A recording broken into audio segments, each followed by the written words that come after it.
We just need to be careful of those that like to screw carriers and not appreciate our hard work. Story number 3. If you like the first two, then this one will take you off your feet. We booked a load from Calgary, Alberta, going to Cleveland, Ohio, which is about 1950 on the mile. Pickup is on Thursday morning and delivery Monday. The driver has full hours. We pick up the load and send the customs documents to the customs broker to clear the shipment, as the driver is expected to cross at nighttime the same day. It's about 575 miles to the border of Portal, North Dakota. After about 2 hours, we check on our clearance and we see that it's still not cleared. Our customs clerk calls the customs broker and the broker advises that there is an issue with the documents. We need to speak to the customer. We asked if there was anything we can help with, and they said no, we need to get some more information from the customer directly. We right away emailed the broker and advised them of the issue and told them that we will be crossing tonight and I need this to be cleared ASAP. They responded within minutes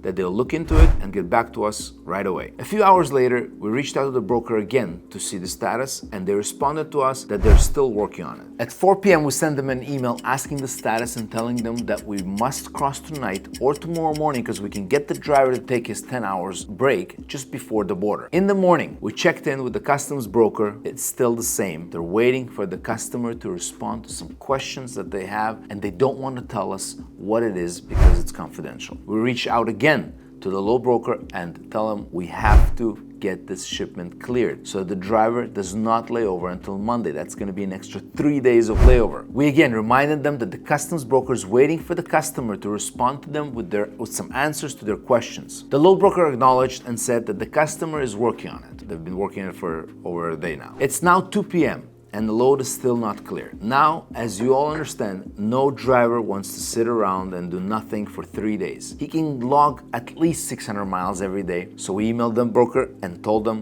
that if the shipment will not clear today, we will not lay over the truck until Monday. We're just gonna start driving towards Ontario and cross the border on Monday morning at Buffalo border and then deliver the same day in Cleveland. This way, the driver can keep going. This will also give them more time to sort out the problem with customs. There was no response from the broker. At 5 p.m., load still not cleared. We sent another email to the broker stating that going through Ontario will add an extra 450 miles, and we will need an extra $900 for that based on the $2 per mile that they paid us for the original load. We explained them that we should have charged them anyhow $750 for the 3 days of layover, so for an additional $150, we can have our driver keep going and still deliver the load on Monday on time. Guess what? They never responded. We gave them more than enough notice. We were fully transparent with them, and then we just instructed our driver to keep going through the Buffalo border and told the custom broker to change the border crossing to Buffalo. On Monday morning, our driver was waiting at the Buffalo border to cross at 11 a.m. The shipment cleared, and we delivered the load at 4 p.m. We asked the broker for a revised confirmation, and they responded to us with, "We'll check with our customer and get back to you." A few days go by. After multiple emails, they responded, "Just send us the bill with the additional charges and we'll go back to our customer and try to get it for you." So now, 30 days later, the accounting department gets involved, sends an email, no payment, no response. After about 15 to 20 days, we received an email back that the customer did not approve the extra $900 and they're willing to pay only $300, which is $100 per day for 3 days of layovers. We responded to them that that's not sufficient, as we're expecting the full $900. We did nothing wrong and we were very patient with them, and with us thinking outside the box and not waiting until Monday at the border, we were able to deliver the shipment on time. Their response was that that's all they were able to get from the customer. Again, same response as story number 2. I don't care about your customer. I dealt with you, and I need to get paid from you. What you do with your customer is your problem. We sent them an email that we'll be reaching out to their customer directly